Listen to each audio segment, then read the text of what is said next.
Salut les amis, c'est la High Tech tey dañuy ñëw nag pour présenter leen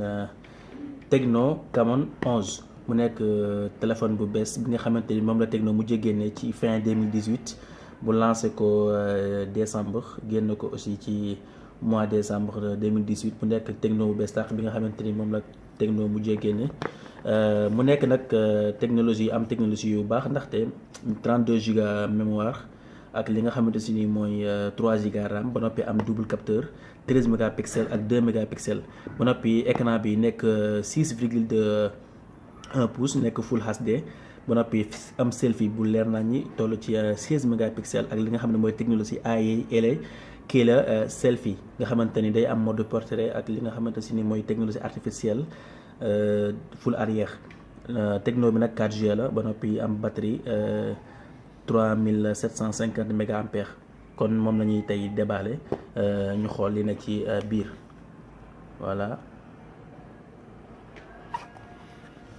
voilà couleur rouge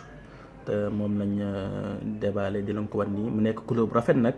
ni mu amee rouge noonu la amee noir ak li nga xam ne si mooy bleu mu nekk double capteur ak li nga xam ne mooy triple flash wala 4 flash nga xamante ni day leer nañ pour photo guddi naka noonu écran bi ci nekk 6,2 pouces full HD am prise jack ci ginnaaw ak li nga xamante ni mooy micro USB haut-parleur yi pour charger photo selfie 16 mégapixels ba noppi am technologie Face ID Face Unlock nga xamante ni sa kanam mooy ubbi téléphone bi naka noonu aussi bu la neexee sa baaraam di ko ubbi empreinte digitale ci ginnaaw voilà kon ñu xool li na ci biir taf-taf mu gaaw ñi ngi gis li nga xamante si mooy ubbi sim bi ak li nga xam ne mooy prothèse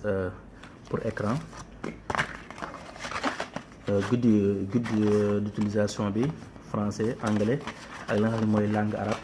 Tecno aussi dalay may li nga xamante si ni mooy prothèse bi pour nga xam ne mooy prothèse appareil bi kay di nga ñëw rek tëj ko mu protéger appareil bi ba noppi dañ koy garantie aussi 12 mois 1 an nga xamante ni da koy garantie prise secteur pour recharger iPhone kii bi Tecno bi ak li nga xamante si ni mooy micro USB câble pour charger iPhone bi am aussi écouteur yi nga xamante si moom lay wàccaaleel pour déglu rajo wala say son voilà kon léegi ñu xool téléphone bi Tecno Camon 11 voilà léegi nag defoon nañ configuration rapide bi xam naa dañuy xool rek taf-taf mu gaaw voilà gis ngeen ko mu nekk écran notch comme iPhone X iPhone XS wala iPhone X Max wala bokk li nga xam ne mooy ak iPhone XR ndax année 2018 bi téléphone yi bari constructeurs yi dañ ko génn defal ko notch mu nekk écran bu rafet boo xamante ni macha allah full HD leerul trop voilà